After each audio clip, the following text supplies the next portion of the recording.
job is pretty simple. It's just to introduce what I hope you'll find is a really interesting panel with very different perspectives on social media and mobility. The very first person I'd like to introduce you to is Jerry Johnson, who is Head of Strategic Planning and Digital Strategies. Jerry lives in Washington, D.C., has spent a long part of his career working in public policy with advocacy issues, worked for the Japanese government, currently oversees a major movement for the Biotech Association. It's a worldwide movement, and I think you'll find his perspective on social media very unique and interesting, especially from the Washington perspective. Next is Emily Green, who I've known for a long time. Emily is very famous and a very respected thought leader in all aspects of connectivity as it applies to corporations, individuals, businesses. She's just published a book called Anywhere, which you're in the process of launching, so that's really exciting to have Emily here. Next is Nicco, Mele. And Nicco and Joe actually are kind of intertwined in a way. They both work together. Actually, Nicco worked for Joe when Joe was leading the Howard Dean campaign. How many years ago was that, Joe? 5 or 6 years ago.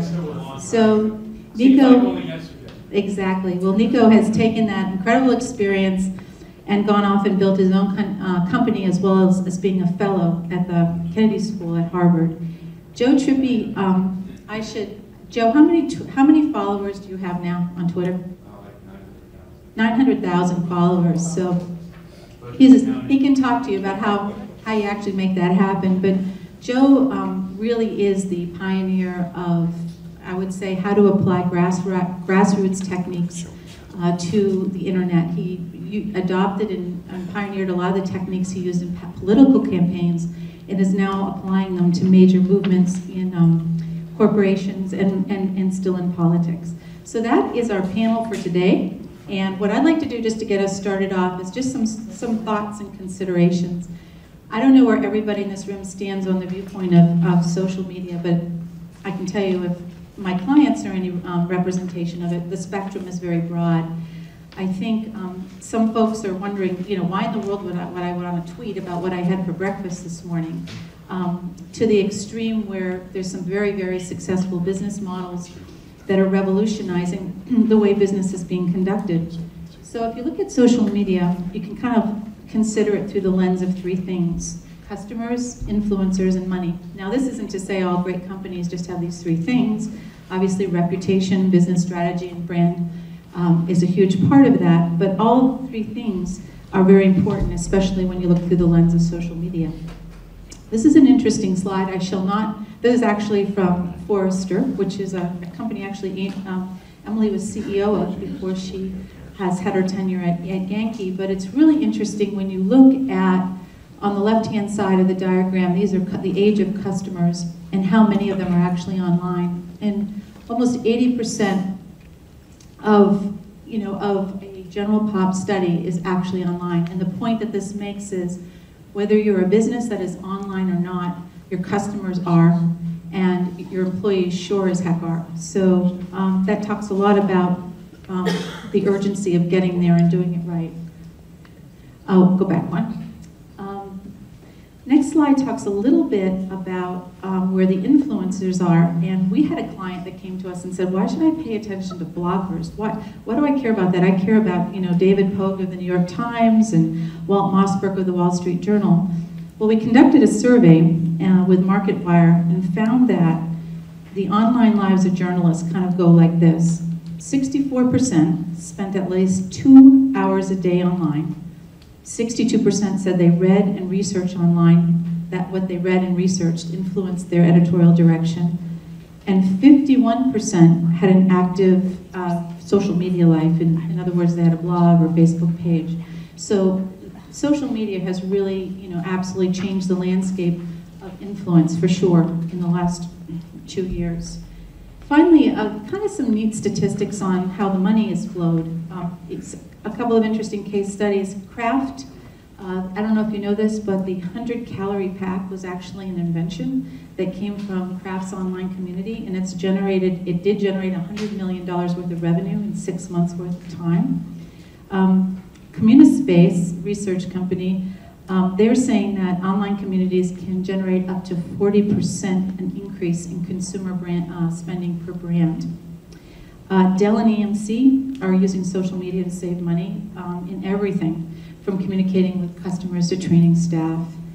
And I think if you ever have to have a problem solving with your Verizon Fios, that most of the technical support now is completely done online and done very, very quickly. So there's a very strong case to be made about cost savings.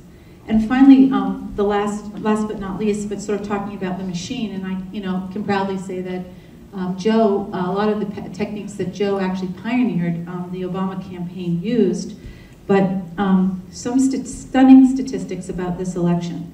The week before the election, Obama's website got 5 million unique visitors. McCain got 1.5. Now this was a week before the election. On election day, Obama had nearly 2.4 million Facebook friends. McCain had only 622,000. On election day, Obama had 130,000 Twitter followers compared to only 5,000 for McCain. And the really interesting thing is looking at the emergence of YouTube, because on election day, nearly 14 people had spent nearly 14 million hours watching Obama videos on YouTube. And for McCain, it was less than 500,000. So if you took 14 million hours of watching Obama videos, that's about the equivalent of a $60 million ad buy, compared to a $3 million ad buy for McCain.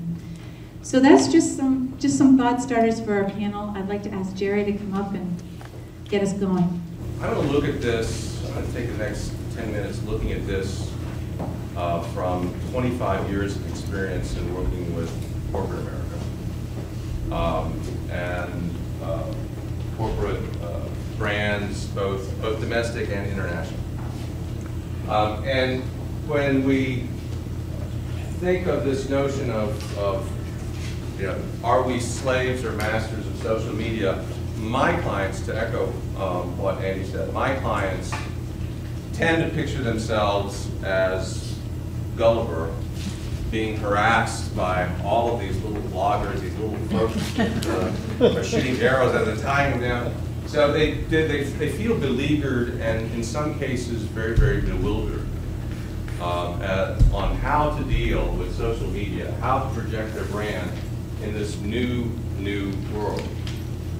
I don't think you ever go wrong quoting Dylan, but he wrote a song a long time ago. It said, well, you got to serve somebody. And in answering this question, slave or master, I would argue that we're still serving the media. We're just serving it in a very, very different way. 30 years ago, we were at the mercy of broadcast. We were at the mercy of the evening news. We were at the mercy of a handful of major newspapers. We had our own masters in the old media. Now our masters are just different. And in fact, in many ways, you can look at this a little bit as Back to the Future. And I told this story at an earlier ad forum event on Monday, wasn't it? But I predict that our great-grandchildren are going to look back at the second half of the 20th century and see these two anomalies, these two little strange things that happened one time in history and will never happen again. One of them is retirement and pension. Yeah. This unique notion that didn't exist before World War II, that you could actually retire and have a company pay for you to sit on a beach somewhere. Back in the old days, you worked until you died. And if you couldn't work anymore, you moved in with the kids. And I think I'm headed that way. And the second thing is this notion of broadcast.